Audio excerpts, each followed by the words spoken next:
భూమి కింద నుంచి వాళ్ళు బిడ్డ మన లేక నిర్విరామం కష్టపడే మన ఉన్నత స్థాయికి వచ్చినటువంటి చరిత్ర. ధీరుభాయ్ అంబానీ తీసుకోండి, ఆయన 300 రూపాయలకు మన దుబాయ్లో పెట్రోల్ బంక్లో పెట్రోల్ పోసినటువంటి చరిత్ర. ఆయన ఆలోచన ఏమున్నది, ఆయన విశ్వాసం ఏమున్నది, ఏదో ఒక రోజు నేను కోటీశ్వరుని అయితా, ఏదో ఒక రోజు ఇండస్ట్రియలిస్ట్ అయితా, ఏదో ఒక రోజు నేను ప్రపంచాన్ని వెళ్తా అనేటువంటి ఆలోచన చేసిండు.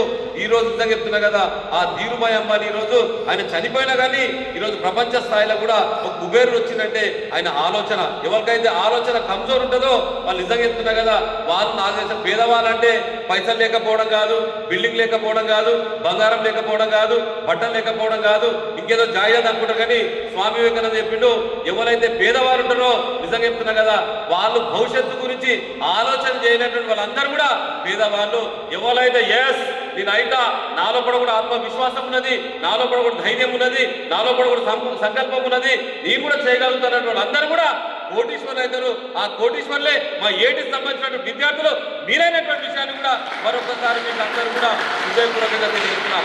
అటువంటి స్థాయి రావాలంటే మీ ఆలోచన మార్పు వచ్చేటువంటి ప్రయత్నం చేయాలి. కానీ మనలో కూడా ఆలోచన ఏం మార్పు వస్తుంది, ఎవరో తిట్టగానే మనం ఎట్లా కొట్టాలి, మన నేడు దెబ్బ కొట్టాలి, ఇవన్నీ పనికి మారినటువంటి దాని మీద ఉంటుంది. ఇంకోటి వాళ్ళు వీళ్ళే మనం కామెంట్ చేయగానే మనం ఎట్లా నష్టం చేయాలి, మనం ఇది చేయాలి అనేటువంటి దాన్ని దయచేసి చెప్తున్నా. పగ, ప్రతీకారం, కోపం, ద్వేషం ఉన్నదనుకో వాళ్ళు ఎవ్వరు కూడా సక్సెస్ కాలేరు బిడ్డ. పగ, ప్రతీకారం, కోపంలో ఎవ్వరు కూడా సక్సెస్ కాలేరు. అవన్నీ కూడా పక్కకు పెట్టుకొని నేను ఒక యువకుడిని, నాలో కూడా ఒక విశ్వాసం ఉన్నది, ఎట్లా చదువుకోవాలి, ఎట్లా నేర్చుకోవాలి. అద్భుతమైనటువంటి రాఘవేంద్ర సార్ అన్నారు, మా సుబ్బలక్ష్మి మేడం ఉన్నది, ఇక్కడ మా మహేష్ అన్నాడు, ఇక్కడ శ్రీకాంత్ ఉన్నారు, ఇంకా చాలా మంది అద్భుతమైనటువంటి మేధస్సు కలిగినటువంటి ఫ్యాకల్టీస్ ఉన్న వాళ్ళందరూ కూడా ఏం కోరుకుంటారంటే మా విద్యార్థులు మంచి ఉన్నత స్థాయికి రావాలి, మా పేర్లు పెట్టాలనేటువంటి దాని మీద వాళ్ళు నిర్ణయాలు కృషి చేస్తున్నారు.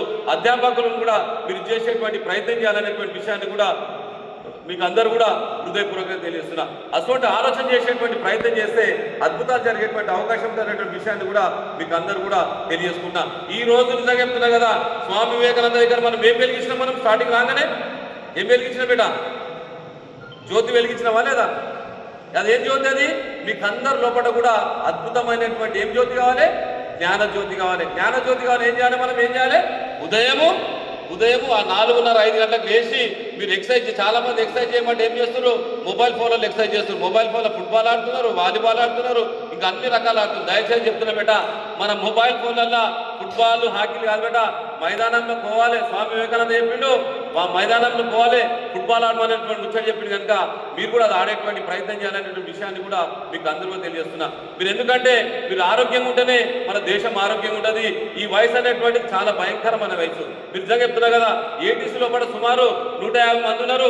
ఈరోజు 100 మంది దాకా వచ్చి నాకు సంతోషమే, వాళ్ళు రాకుండా నాకు సంతోషమే.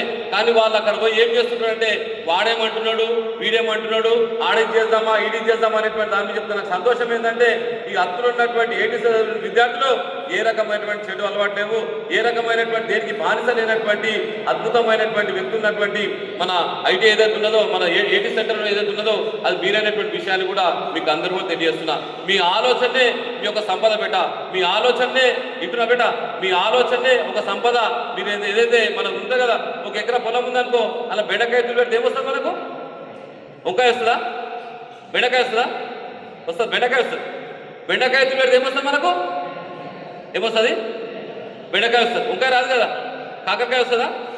ఇప్పుడు మీ హృదయం లోపల కూడా అద్భుతమైనటువంటి టెక్నాలజీ అనేటువంటి విత్తనం నాటితే అద్భుతమైనటువంటి స్కిల్ కలిగినటువంటి మీరు అందరూ కూడా ఇప్పుడు ఇక్కడ మన ఎంఆర్ఎఫ్ నుంచి వచ్చారు, ఇంకా వేరే సంస్థ నుంచి వచ్చారు, రేపు అంతర్జాతీయ సంస్థల నుంచి కూడా వచ్చేసి మల్టీనేషనల్ కంపెనీలు వచ్చేసి మీ ముంగట, సార్ మా దాంట్లోకి రండి సార్, మేము ఇంత ₹1 కోటి ప్యాకేజ్ ఇస్తాం, మా దాంట్లోకి రండి సార్ 2 కోట్ల ప్యాకేజ్ ఇస్తాం, మా దాంట్లోకి రండి సార్ 5 కోట్ల ప్యాకేజ్ ఇచ్చిన రోజు నిజంగా చెప్తున్నా కదా, మా రాఘవేంద్ర సార్ కానీ, మా సుబ్బలక్ష్మి మేడం కానీ, మా మహేష్ అన్న కానీ, శ్రీకాంత్ అన్న కానీ, మేము పూర్ణమేనుగా నేను కూడా నేను కూడా చాలా సంతోషపడతానటువంటి విషయాన్ని కూడా మీకు అందరూ కూడా హృదయపూర్వకంగా తెలియజేస్తున్నాం.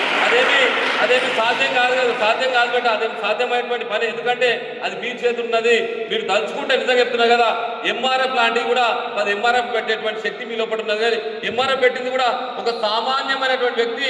ఆయన ఈరోజు ఎంఆర్ఎఫ్ సంబంధించిన మద్రాసులో పెట్టిండు, ఇక్కడ సదాశివపేటలో పెట్టిందంటే మామూలు ముచ్చట కాదు.